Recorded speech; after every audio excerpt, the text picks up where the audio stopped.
Evangelio según San Lucas. Os lo aseguro, ningún profeta es bien recibido en su tierra. Os digo en verdad que muchas viudas había en Israel en tiempos de Elías, cuando se cerró el cielo por 3 años y 6 meses, y hubo gran hambre en toda la tierra, y a ninguna de ellas fue enviado Elías, sino a una mujer viuda en Sarepta de Sidón. Muchos leprosos había también en Israel en tiempo del profeta Eliseo, pero ninguno de ellos fue curado, sino Naamán, el sirio. Al oír estas cosas, todos los que estaban en la sinagoga se llenaron de ira, y levantándose, le echaron fuera de la ciudad, y lo llevaron hasta la cima del monte sobre el que estaba edificada su ciudad, para despeñarle. Pero él, pasando por medio de ellos, seguía su camino. El Evangelio del día de hoy está tomado del capítulo 4 de San Lucas. Quizás recordamos que Cristo, según la versión de San Lucas, estuvo predicando en la sinagoga de su propio pueblo, donde se había criado, es decir, Nazaret. Y aunque es verdad que la gente recibió al principio de buena manera la enseñanza de Cristo, después les entró una gran desconfianza. Este es aquel que hemos visto crecer a nuestro lado. Tenemos cerca de nosotros, tenemos entre nosotros a sus parientes. Y ahora este tipo, predicando con gran elocuencia y sabiduría y realizando una gran cantidad de milagros.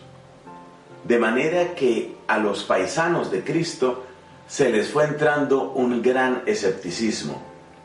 Y es ahí donde el Señor dice su famosa frase: ningún profeta es bien recibido en su tierra. Rechazo hacia los profetas. Pero también con ocasión de esto, Cristo recuerda algunos ejemplos del Antiguo Testamento en el que se da una verdad muy profunda que nos afecta también a nosotros. Cristo recuerda el caso del profeta Eliseo. Eliseo fue el que curó a un famoso general llamado Naamán. Naamán era sirio, y los sirios o los asirios fueron los que eventualmente invadieron el reino del norte, al reino de Israel. Es decir, de ninguna manera se puede hablar de un pueblo amigo o aliado. Y sin embargo, Eliseo realizó una maravillosa curación de la lepra en este general sirio, Naamán. Y también nos recuerda a Cristo el caso del profeta Elías, que hizo un milagro precioso en la casa de una viuda en la región de Sarepta, fuera de los límites geográficos del pueblo de Dios. Y yo creo que ahí está la lección. El horizonte de Dios es más amplio que nuestro horizonte. La mirada de Dios llega más lejos que la nuestra. Lo que Dios conoce de cada corazón y de cada historia, sin duda nos rebasa. Es ahí donde me parece que tenemos una enseñanza muy importante, de permanente actualidad.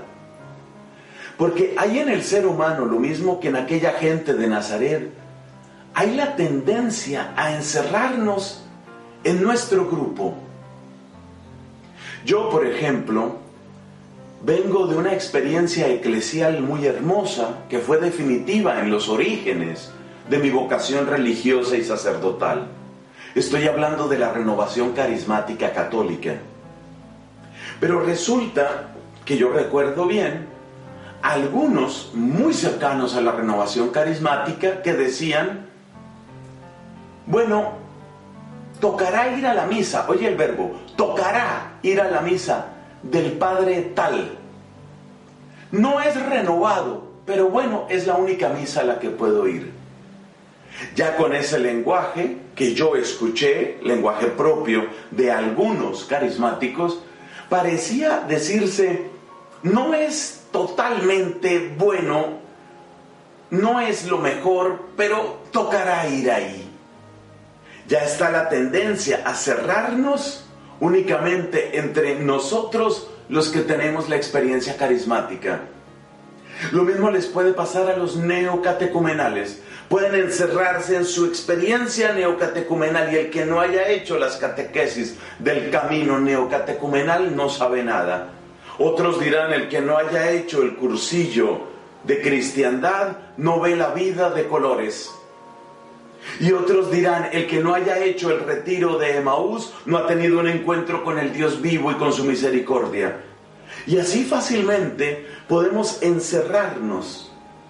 El llamado que nos hace el Evangelio de hoy es a comprender que el Evangelio mismo es mucho más amplio. El horizonte de Dios es más amplio. No significa que se pueda vivir de cualquier manera, no significa que dé lo mismo una cosa que otra.